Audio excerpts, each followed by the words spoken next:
Hey everyone, the 2020 election is about a week away, and the outcome of the election could land in a number of different ways. Today, I'm going to focus on a single potential outcome, and that's the blue wave. Now, a blue wave assumes that Democrats retain the House of Representatives, win the Senate, and win the presidency. Such an outcome would likely bring sweeping changes that could impact real estate investors. First, a blue wave would increase the probability of a significant stimulus package. The blue wave package would likely exceed $2 trillion, and it would include stimulus checks, expanded federal unemployment benefits, COVID-related housing assistance, financial support for schools and local governments, increased funding for medical testing, and a lot more. Economists from Moody's and Goldman Sachs, among others, have indicated that this stimulus would dramatically boost economic growth in 2021, adding 2 or 3% to current projections, and it would also accelerate job creation. That would be good news for real estate investors.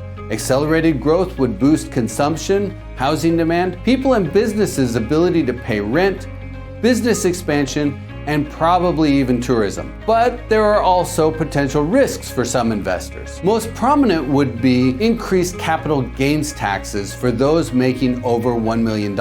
Currently, the top long-term capital gains tax rate is 20%. Under a proposed plan, people making more than $1 million would be taxed on capital gains at their nominal income tax rate, which would likely be around 40%. That increase in capital gains taxes would be compounded by a proposal to eliminate the 1031 tax deferred exchange for people making more than $400,000. Now, the first thing we need to remember is that just because a proposal is on the table before the election doesn't mean it will necessarily be enacted. Everyone needs to remember that in the last 6 years alone, Congress has deliberated the elimination of or significant changes to the 1031 tax deferred exchange. Yet for real estate, it has not been changed or eliminated.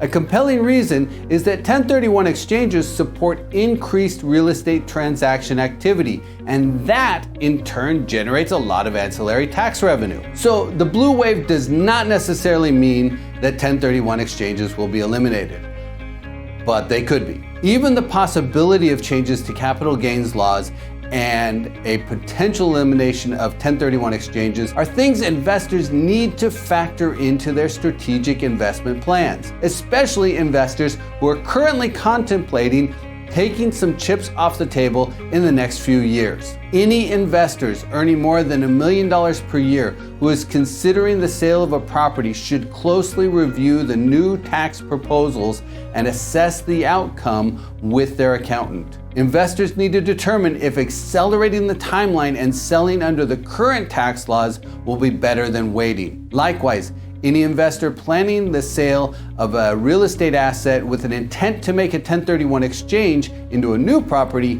should also consider an accelerated timeline. If there is a blue wave, it's unknown how long it would take to implement new tax laws. It could happen in 2021, or it might take longer. Ultimately, investors need to balance their short and long-term goals.